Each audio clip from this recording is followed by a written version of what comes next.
Hi guys, welcome back to my channel and welcome if you're new.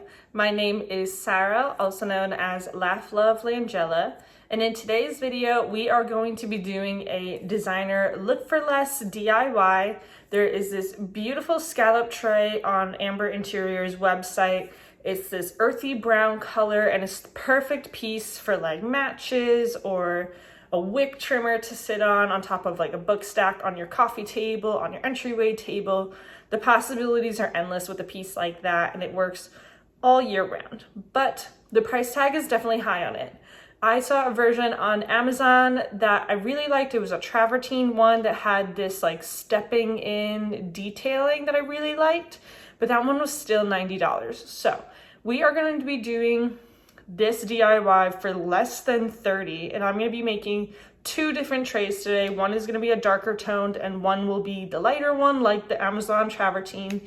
So I'm super excited to get this started and I sure hope that you guys enjoy. So let's get right into it. So as far as supplies go, I went and picked up some oven bake clay from Michael's.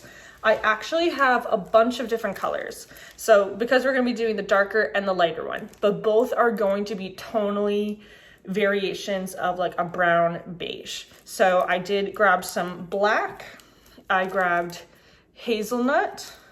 We also have this burnt umber, which you can see is significantly darker than the hazelnut, but I figure we can just kind of use the two to play with each other.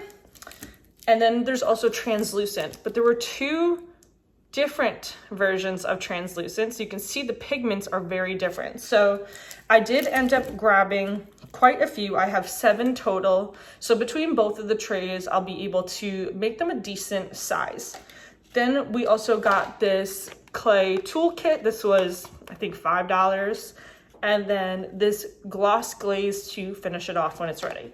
So I'm going to start off by sketching out a template. That way I know the exact dimensions that I would like it to be, and that way we can just roll out all of our clay and literally trace it going around and make this as easy as possible for ourselves. So now I'm going to move into the template. So we're going to be starting off with the square tray, and I already know that I want to be able to fit this on top of the smaller faux book box, so I don't want my measurement exceeding 4 inches, so I still have some room on both sides. So I made the 4x4 square, and then I'm going to use the nickels starting in the corners to create the ridge detailing, and then go into the middle to ensure that it will be balanced and evenly overlapping throughout the whole thing.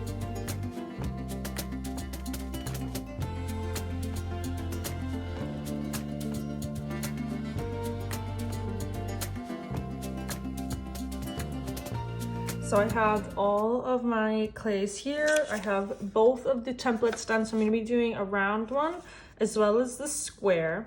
And I measured, this one's 4.5 inches from tip to tip, and this one is 4 inches.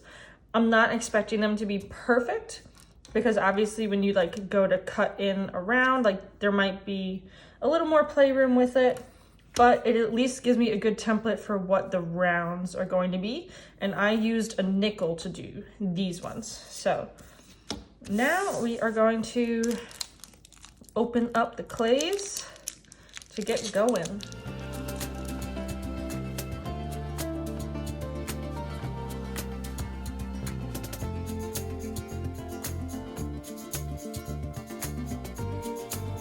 So we are going to start off with the lighter tray of the two today. So I'm just grabbing both of the translucents because obviously there is a tonal difference between them, as well as the hazelnut, which is the lighter of the browns.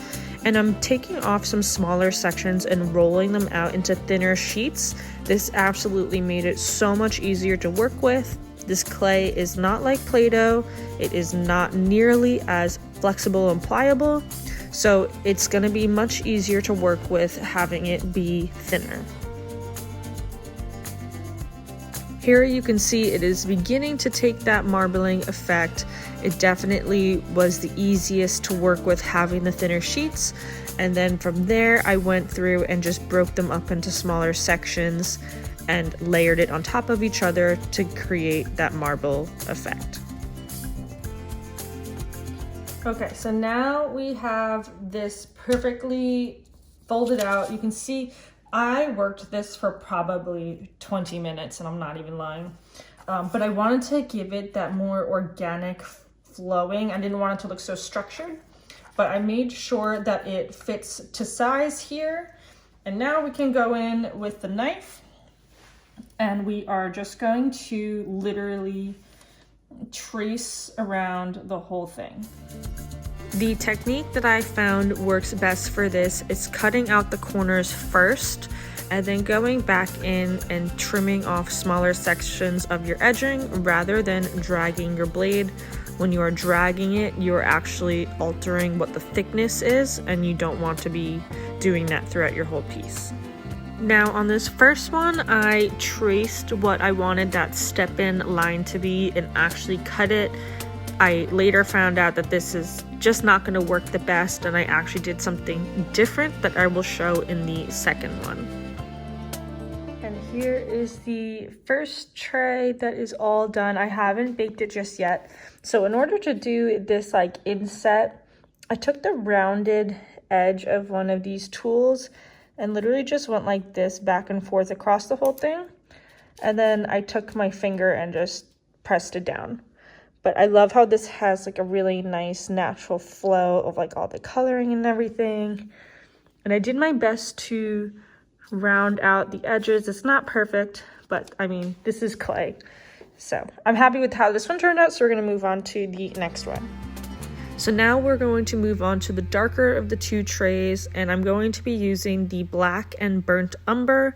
The burnt umber is just too much of a red tone, so I am purposefully mixing in a decent amount of black in order to create a darker brown color and help tone out the red. But I will be using the same technique as the first one, rolling it out into thinner sheets, but this time I will be purposely over mixing it to create one tone.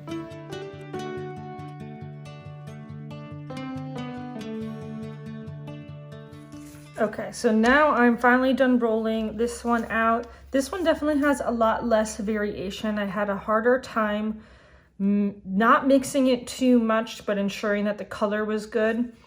But now we have our template all set. So I'm just gonna kind of look to see like the most variations right here. So I'm gonna position this right on it. I did accidentally cut that off, so I can just grab my nickel and just finish that off. But we are going to do the same thing as we did on the square one and just trace all of our cuts here. I just want to say a quick thank you guys so much for tuning into my channel today. If you are enjoying this video and would love to see more home decor DIYs in the future, definitely be sure to give it a thumbs up and leave me a comment down below. Okay, so now as you can see, I have everything all trimmed up. So I'm going to take this and just kind of edge where I want this line to be, as so. And you'll see there's actually a little ridge here that I can follow. And this is how I did the other one too. I just simply followed the line and rocked it back and forth. And it's a little bumpy here, so I actually just dragged it across to smooth it out to create that inner line. Now, you can totally skip this step if you want. I like the depth and dimension that it brings to the tray, so I would totally do it again. But as always, it comes down to personal preference, and it was easy enough to accomplish. And here is our second one all done. This one again has just the slightest variation, and we will get to baking these. So now we are going to set our oven to 275. So the brand that I use instructed 30 minutes per quarter inch at 275. That was perfect for the darker brown tray. The lighter brown, I probably could have gotten away with putting it in a little bit longer, but it still turned out perfectly fine.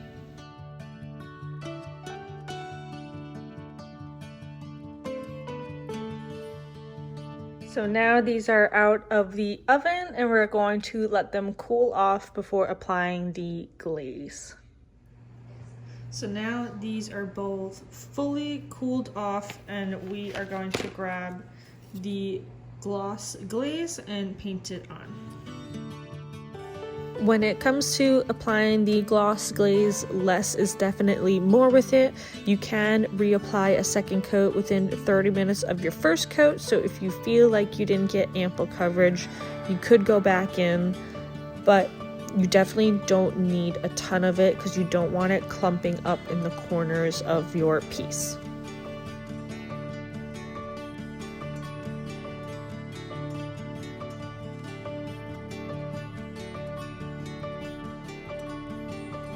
Okay, so it is the next day now, and the gloss glaze instructions say to wait 30 minutes in between coats, but 24 hours to fully dry. And it has been a full day since I've done the glaze. They turned out so good. I'm so happy with how they look. So I showed these two. This one kind of looks like a sunflower, honestly. This one is slightly larger than the square, but it honestly is perfect because I can fit a pillar candle on top of it, which is super fun. But I did show these two on camera, and then I also made two more. So I did another square in the darker color. That way, dependent on where I want to style them, I can have something that contrasts it. My coffee table is dark, so I'd prefer to style something lighter. My entry table is lighter, so I would prefer to style something darker. So this was super fun. So I made those three, and then I also ended up making the one that looks like the amber interior style, and I ended up using both the round and square templates and just kind of layered it on top of the clay. So I did the round one, then had the square one to help do the straight edge, and then the round again. And I'm so happy with how these turned out. They were so fun and easy to do. I would totally do it again, to be honest. So I was able to make 4 trays for under $30, and I still have enough clay that I could do one of the smaller ones too. So I technically could have done 5, which is super fun. So I'm gonna share some clips now of how they could potentially be styled, but definitely leave me a comment down below and let me know how I did.